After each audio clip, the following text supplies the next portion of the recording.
finally finished this translation of Dhamma talk or actually it's more like a Q&A, Ajahn Koon Aggadhammo, the senior disciple of Ajahn Chah. So this is from a book that, did you make this book? Branches, Gengang Bodhinyana? Ajahn Do. Oh. Yes, a book that was made of, in Thai, the disciples of Ajahn Chah, including Thai and Western disciples, and just kind of reflections that they've given. And I chose this one because Lumpur Koon is set to visit us in June, and he's actually senior to Luang Por Sumedho. He's a very, very special monk, but not well known usually among the Western monasteries. So it kind of gives a flavor of kind of this older generation of Ajahn Chah disciples. And his monastery is in Ubon province. It's in a district called Pibun Mangsahan. It's also where this kind of area where some of these greats that we hear about, such as Lumpur Tongrat, had their monasteries. So Lumpur Koon Aggadhammo is the abbot of Wat Nong Pah Pong in Ubon province, and this is from the Branches of Bodhinyana, pages 116 to 125, and opens with a quote. "You're a practitioner. Don't seek praise from others. Don't fear their criticism. You don't have to do what others would like. We are already doing what is good and correct. That is enough to feel confident." And this talk is in the form of just a number of questions, which Lumpur answers and then goes into talking about stories and things. Question: Luang Por, how did you come to practice with Ajahn Chah? Before I came to live at Wat Nong Pah Pong, I had gone to study for the Dhamma exams at Wat Luang. That's a monastery in Ubon, I believe. There was a monk from Wat Na Gya who went to study along with me, and he invited me to go on an outing to Pa Se Cave Monastery. There was a novice there who, having completed his own Dhamma studies, had wandered there on Tudong. He had been practicing there for 2 or 3 years. I asked him, "Why haven't you ordained as a bhikkhu?" He said, Ordaining as a monk, it's difficult to keep the precepts. Being a novice is more comfortable. I can live alone if I want." I stayed there 2 or 3 nights. Late at night, I saw that novice doing walking meditation. It made me think, if one can live in this way, it's quite good. For a monk to live in this way would be most correct. I felt this kind of thing would suit my temperament. After returning from Pa Se Cave Monastery, I thought I could go to a small practice monastery in Saraburi province, which is quite far away from Ubon. Sometime after that, the monk who went with me to study said, "Why do you want to go so far away? Ajahn Chah at Wat Nong Pah Pong is very close to here. He gives good Dhamma talks. A large number of people from Warren Market go daily to practice with him." So I asked my monk friend to lead me there. At that time, I still used money, so we stopped to get some Pepsis, which we drank at Nong Ta Pon village. Then we walked to Ban Gaw, that's Lumpur Chah's home village. It was April, and there was road building happening. We walked until it was time for the pre-noon meal and saw some ripe passion fruits had fallen on the ground. After asking the roadwork foreman, we collected and ate them. Then we arrived at the entrance to Wat Nong Pah Pong. We had a drink from a nearby water jar, then entered the monastery. When an Anagarika saw us, he knelt down with his hands in Anjali and asked, "Ajahn, where have you come from?" I said that I came from Wat Luang, and that I would like to pay respects to Ajahn Chah, and asked where he was. The Anagarika asked, "Ajahn, have you come to live and practice here?" I said that I was thinking to do that, and then the Anagarika told me the way to Ajahn Chah's kuti. Entering the monastery, there was a feeling of coolness. I saw a sign that said, "Sanctuary." I saw the Dhamma hall, saw the monks and novices being respectful toward one another. I felt this was strange because I'd never seen anything like this in the city. When I got to Ajahn Chah's kuti, I paid respects, and he asked where I'd come from, where I was going. I told him that I wanted to give myself to being his disciple. He asked, "What level of your studies have you completed?" Why do you want to come here to practice? I responded to his questions honestly, saying that I had completed the second level of Naktam Dhamma studies, but lacked the enthusiasm to continue studying due to feeling that I wasn't so bright. It just so happened that a Maha, that's someone who's done at least the third level of Pali exams in Thai, happened that a Maha had come to pay respects to Ajahn Chah at that time as well. He ended up giving me a tour of the monastery, then told me, "If you want to come here to practice, you need to show up before the full moon of June. After that is the time when the monks return from Tudong and there won't be any kutis available." So I decided that I'd take leave of my teacher and come right back. I left, paid respects to and took leave of my preceptor, and traveled with my father back to Wat Nong Pah Pong. Question: what year was that? It was 1967. And here we'll get some vocabulary. Luang Pu is like venerable grandfather, and it's how he refers to Luang Por Chah many times. Luang Pu chatted with my dad for a bit, then said, "All right, good. Let the turtle go free in the pond." Luang Pu spoke to the point like that. After 15 days, he changed out my monk's requisites. I remember it was the Uposita day. He asked, "How did you acquire your robe? From where? How did you get your handbag? How about your other requisites?" Anything I had purchased as a monk had to be relinquished and an offense confessed. Previously, I knew that the monks of Wat Nong Pah Pong weren't allowed to use money, so I didn't bring it with me. My robe and handbag had been freely given to me, but Luang Pu still had all new requisites given to me. At that time, Venerable Maha In was the store's monk. He organized a new triple robe set and a large alms bowl for me. Words can't capture my joy at that time. I felt like I'd been reborn. That first period, Ajahn Chah assigned me a small kuti in the forest. I had never lived in the forest before and couldn't fall asleep. The first night I was on the alert, for they rang the bell at 3 a.m. I left my kuti straight away in order to find where the bell sound was coming from. I stayed on until entering the Vasa. That year, Longpor Ruangrit and Longpor Sumedo showed up. And that Vasa, there were 20 to 30 monks. It was a good group. During the Vasa, Luang Pu would read from the Pupasika and would join for chanting every day. When he had many burdensome duties, he exempted himself from things at times. Sometimes after reading the Pupasika, he would expound the Dhamma until 10 or 11 p.m. If anyone didn't yet wish to return to their own kuti, they could go spend time with Luang Pu, which was considered a special opportunity. Late in the dark of the night, with no lamps lit, he would teach and tell stories while we listened. Most of my knowledge came from these types of discussions, which included skillful techniques for practice and self-awareness. In that era of Wat Nong Pah Pong, robe washing was done every 7 days, but in alternating groups. The first group would do washing, then after another 7 days would be group 2. As for tea and coffee or samoa fruits, we had that just once a week. We didn't normally have those things.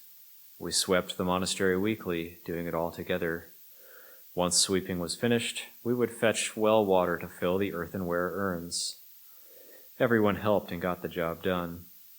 In those days, we scooped well water into a bucket and hauled it with a carrying pole. As time passed, we used push carts, and eventually there was a water system. Having completed those duties, we came together for the sweet drink. You felt it was so delicious because you'd be hungry. For this reason, it was normal to seek out a very large cup for drink time. After that, it would be time for evening puja. These are some of the things we normally did. Luang Pu asked me, "What level of Dhamma studies did you get to?" I answered, "The second level, Naktam To." He said, "Really, with the practice, if you're only at the primary level, then you haven't completed the practice." Then he asked me, "Do you know the Apanaka Patipada?" I answered that I couldn't remember. Then he said, "What's the point of Naktam To?" His teachings didn't use the techniques of testing our moods based on daily studies of various practice methods, but rather he just spoke Dhamma continuously, inviting us to consider it and apply it to ourselves. He urged the monks and novices to have respect for each other based on seniority. Living with respect became a way to lower oneself, to humble oneself. This made the Wat Nong Pah Pong community easy to look after. For myself, I had the highest respect and reverence for Luang Pu. He was the master. The Panaka Patipada, that's the 3 dhammas that are never wrong. That's the eat little, speak little, sleep little.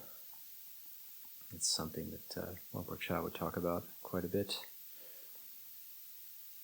In the very beginning, Luang Pu ran the monastery by himself. When he said something, no one resisted it. He was totally free of favoritism. He didn't love that person or hate this person.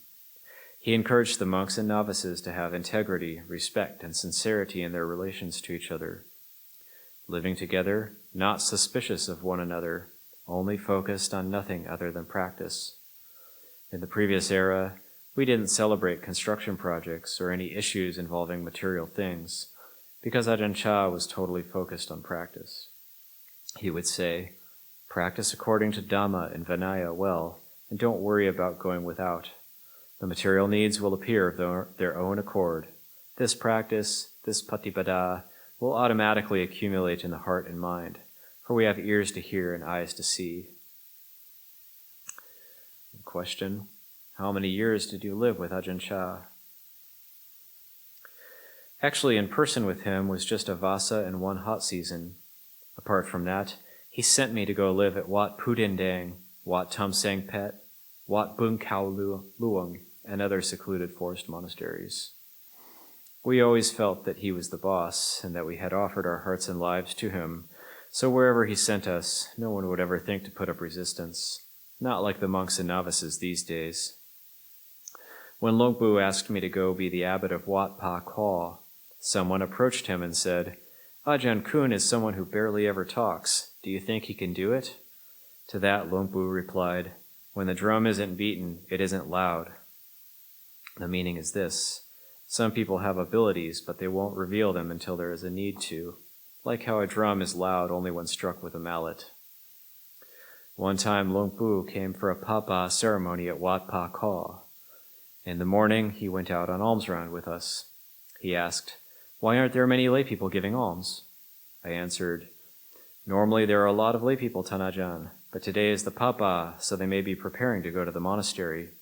He said, Here, I'll stand in for the lay people today." Having said that, he put food in our bowls. He taught us how to relate to desires. If it wants to go, don't let it go. If it wants to feed, don't let it feed. If it wants to lie down, don't let it lie down. I contemplated the meaning as follows. If the mind wants to go according to a defilement, don't just go with it. Take a look at it first, letting the desire fade before taking action. Don't just act according to its dictates. If it wants and it's hungry, that's dukkha, because it's bound by that feeling.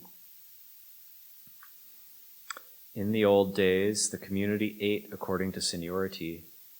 Once Luang Pu took his first bite, only then would the second monk put their hand in the bowl and start eating. From there, each monk would only start eating once the monk just senior to him started, on down to the end of the line, which was Ajahn Chah's way of fostering respect for one another. The monks and novices could do it. No one complained that it was too difficult. There wasn't that much to eat in those days. There would be a large pot of curry, and there were many monastics, so everyone got 1 ladleful. From the large amount of chili paste, each got a little spoonful, dropped in like a tuke poo falling in your bowl. Tuke is the big geckos in Thailand. They have these poopers that he's kind of, he's Luang Por Koon kind of joking around. Like tuke poo falling in your bowl, but it sure tasted good. There was an assortment of veggies. The Westerners who came to live with us also experienced this. They ate sticky rice with fermented fish, just like we did. No one got anything special. It was the reason why Luang Pu was able to eliminate the defilements of people, not letting them follow their preferences. If people just follow their preferences, they can't be taught. That's not good.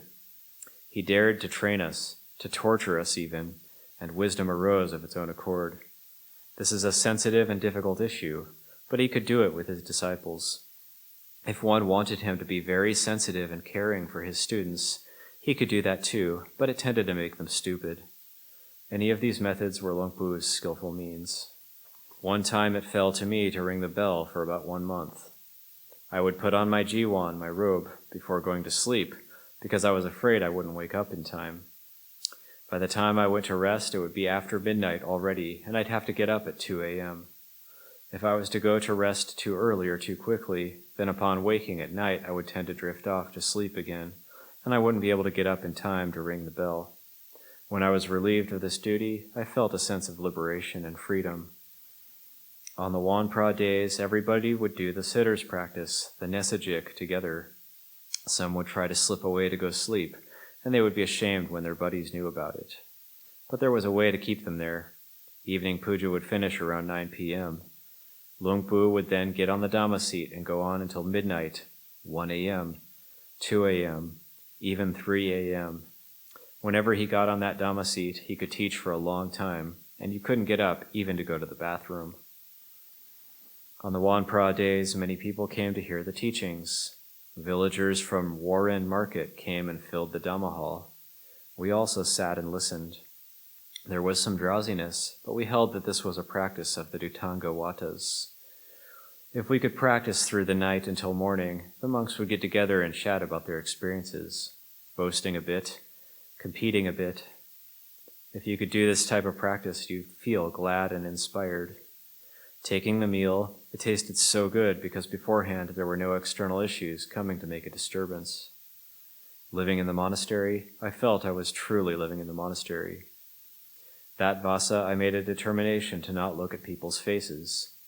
If I was to look around here and there, I was afraid I would tarnish my sila and lose contact with my meditation themes, my kammatthana, that it would get obliterated. Being restrained and composed was like that. One day, Luang Pu Cha and I went to send off Luang Pu Chalui at the train station, which was very crowded with people. I composed and restrained my eyes and ears the whole time. That vasa, I felt glad at heart at the thought, yes, I'm doing it.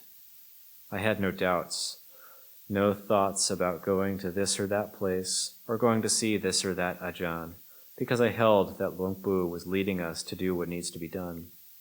All that remained was for us to practice accordingly. Question. Once Wat Nong Pah Pong had many branch monasteries, how did Ajahn Chah help to support them? Previously, there weren't many branch monasteries. There were Wat Pudindang, Wat Bun Khao Luang, Wat Aranyawasi. After Pawarna Day at the end of the Vasa, we would all gather at Wat Nong Pah Pong. Sometimes in the first part of the Vasa, Luang Pu would take Sataha, that's the 7-day leave, allowable 6-day leave. Would take Sataha to go and visit the branch monasteries, which was his normal practice. He really truly did the work of spreading the sasana. However, he taught he himself was that way. I was so confident in Luang Pu that the heart never wavered, and I never considered leaving his sphere of influence. Before I came to live here at Wat Pa Pan Napo, I lived at Wat Pa Kaur, where Ajahn Banjong currently resides. Then I thought to move locations to Gang Si Kot village. Luang Pu asked me, "Why go live so far away? Why don't you go live in the vicinity of your home village?" I thought he was pointing the way for me, so before I came here, I went to take leave of him. He asked, "Is the mind right yet or not for you to return to your home village? When your mother and father die, will you cry?" I answered, "I won't cry, Tanajan." He asked further, "Why won't you cry?" I answered, according to how I really saw things, "It is a natural thing for that to happen. It is what it is." Luang Pu would question us like this in order to test us and give us encouragement. Question. What do you think Luang Pu Cha meant when he told your dad, "Let the turtle free in the pond"? At that time, Luang Pu was speaking with my father. It means that my father brought me here to Wat Nong Pah Pong, and it was the right place. It was appropriate, meaning that it was the right location and the right path to follow. I had met the Kruba Ajahn. If you release a turtle on a hill or a mountain, it's not correct for it, not its way. But if you release it into a pond, the turtle will survive.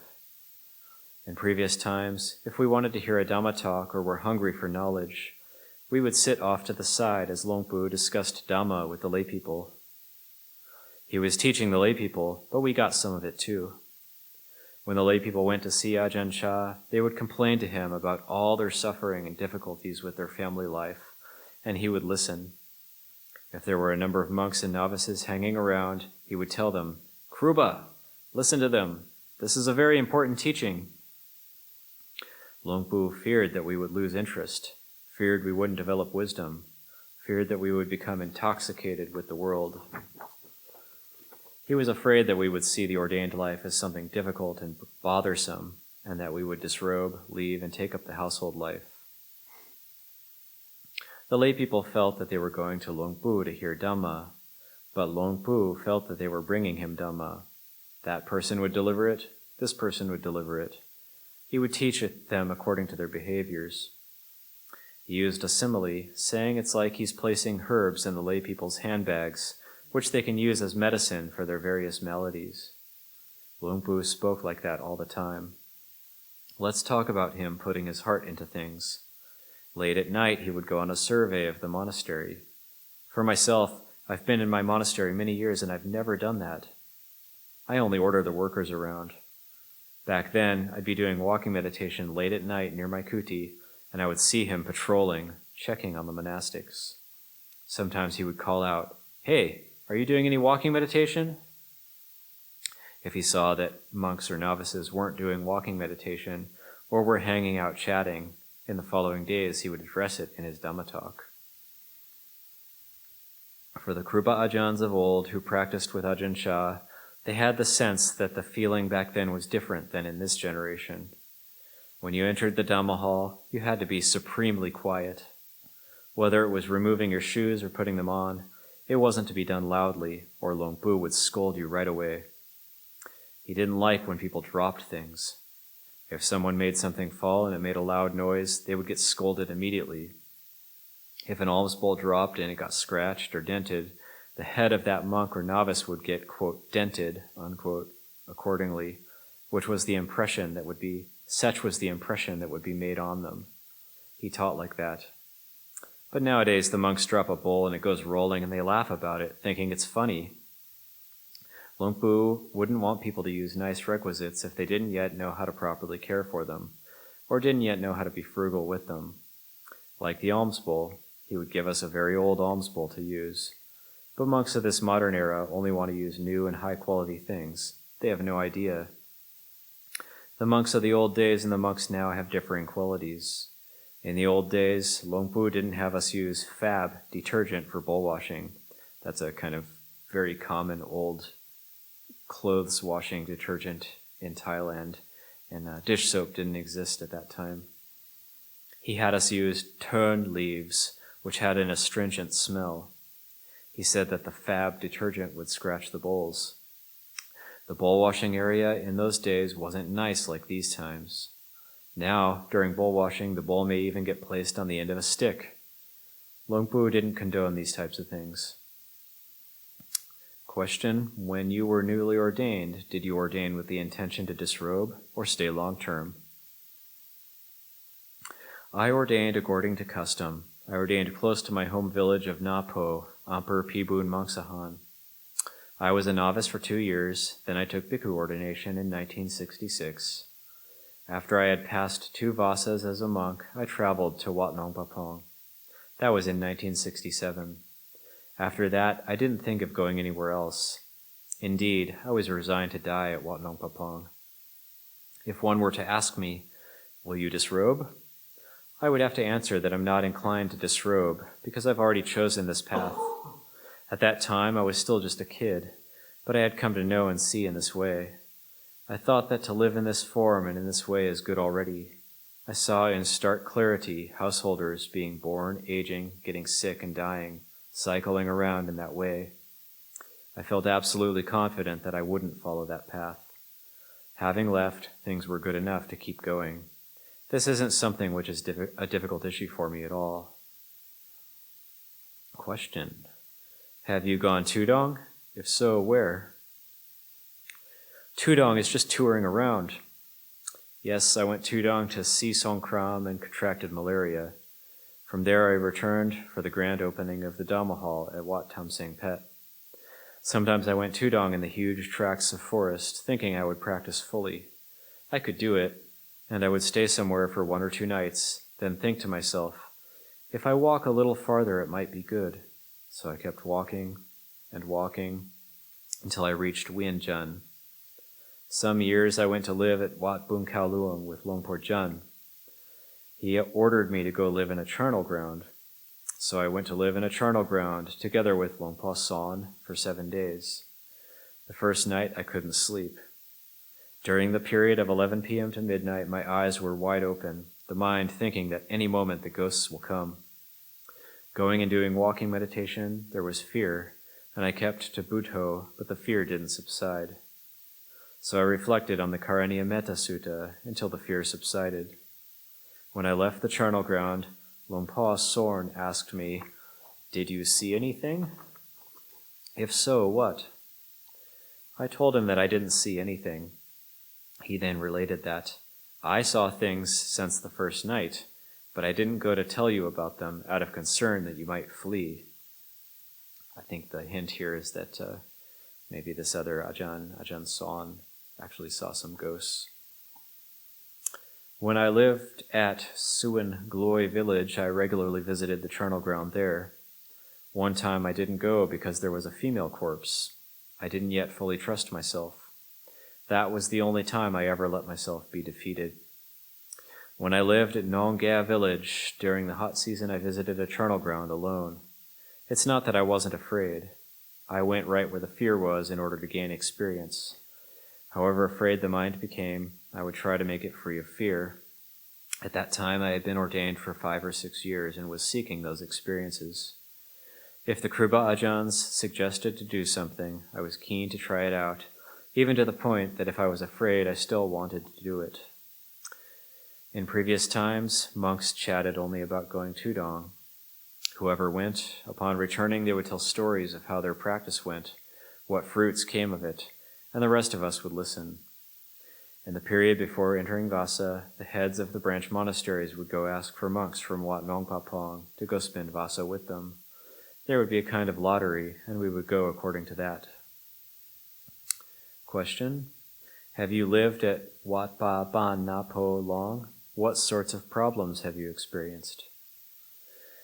I've lived here since 1976 and haven't really had any problems. You might wonder why that is. We haven't done anything, meaning whatever the Kruba Ajahns didn't do, we haven't done. That is, we haven't gotten creative or made innovations which lead astray, therefore nothing is wrong. We don't criticize the villagers for having issues and following certain customs, but we don't do what they do. I just deal with my own stuff as an individual. I don't mingle with the local village monastery. If they nimon me to receive Sanghadana, I don't go.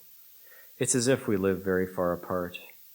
You could say I don't possess a character that likes to dispute with anyone. I'm not looking to create issues, not looking to defame or censure anyone. There aren't any problems with the monastic community. I live with the monks and novices as an old simpleton. We understand each other. We talk and chat. There's nothing exciting happening, and no conflicts. There's harmony with the lay community and the Meichi nuns community. There are no issues because we aren't doing anything dangerous or risky. Question: in closing, would you kindly offer some Dhamma advice? And that's what the open quote plus a little more. You're a practitioner. Don't seek praise from others. Don't fear their criticism. You don't have to do what others would like. We are already doing what is good and correct. That's enough to feel confident. You don't have to follow the preferences of others. You could say this exemplifies the heart of a practitioner. Our duty is to practice, so we look after our own practice. If the monks and novices practice according to this way, it will be smooth and safe. If we act following the current of the world, we will only have chaos and confusion. Sadhu, thank you, Longpo Kun.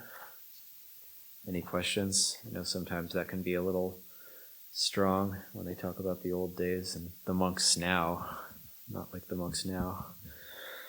He's 83, so he's 80, because he's going to be, this would be his 60th Vasa, I think. He's 59 Vasas currently, turning 80. But yeah, he was one of the ones at the ceremonies for Luang Por Sumedho's 90th birthday who was sitting senior to Luang Por Sumedho, one of the three who was sitting senior to him. I ended up, the invitation came about because I ended up going to Chithurst, and Luang Por Koon and Luang Por Damrong ended up going to Chithurst at the same time, and we ended up starting to chat about the West. And then I knew I had already invited Luang Por Liam and Luang Por Jandi, but I wasn't sure if they'd be able to come, so I was kind of trying to make sure at least we get some Krubajans coming. I mean, now it turns out they're all coming, but then it was Luang Por Damrong and Luang Por Koon tend to travel with each other. And Luang Por Damrong, this is the more junior Luang Por Damrong. He lives in Ubon. He's the one who ordains all the monks at Ratanawan. And they were there, and then I was showing them photos of Abhayagiri. And Luang Por Damrong, neither of them has ever been to America. So then I ended up inviting them. And then when they were heading back to Thailand and I was heading back to San Francisco, it ended up our flights were leaving near the same time and our gates were right next to each other. So we spent a couple hours together in the airport, and I ended up talking to them more about Abhayagiri. And then when I went to Thailand, before going to Bhutan, when I went to Wat Pananachat's Katina, one of the first monks I saw was Luang Por Damrong, and he said, "Don't forget to invite me to America." So they're really looking forward to it. So. And that's just going to be a West Coast visit.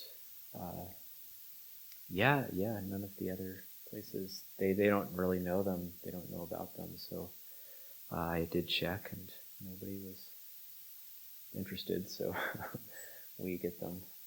And I'm really looking forward to that one, actually. Well, it's almost 3 weeks, just because I wanted to give time for going up the coast and going to Yosemite and things like that. I'm not sure, because I've been to his monastery. It's a fairly small monastery, but I think he does have some nuns either living with him or living nearby, but I'm not sure what he's referencing there. But I know at Wat Pah Pong there's a large Mechi community. There's usually about 30 Mechis living at Wat Pah Pong, and sometimes they might get sent to live at different branch monasteries. So I would think it's possible he has one or two who are living with him at any given time. And sometimes these monks, they'll have like family members, their sisters, their mothers end up ordaining as Mechis. That's like Luang Por Liam's sister is a Mechi, Mechi Tip. And it's fun to see them together. She lives at Wat Kwok-chan. She's kind of like a female version of Luang Por Liam. It's actually very interesting. Like I remember Luang Por Pasano making the comment, "Oh, it's genetic." Seeing them walking together, just kind of walking in the same way. When I last saw her, she had a patch over her eye. So she's, this is like an 80-year-old nun. And, what happened? Oh, I was doing construction work and the nail flew out from the hammer and hit me in the... She's also a very hard worker.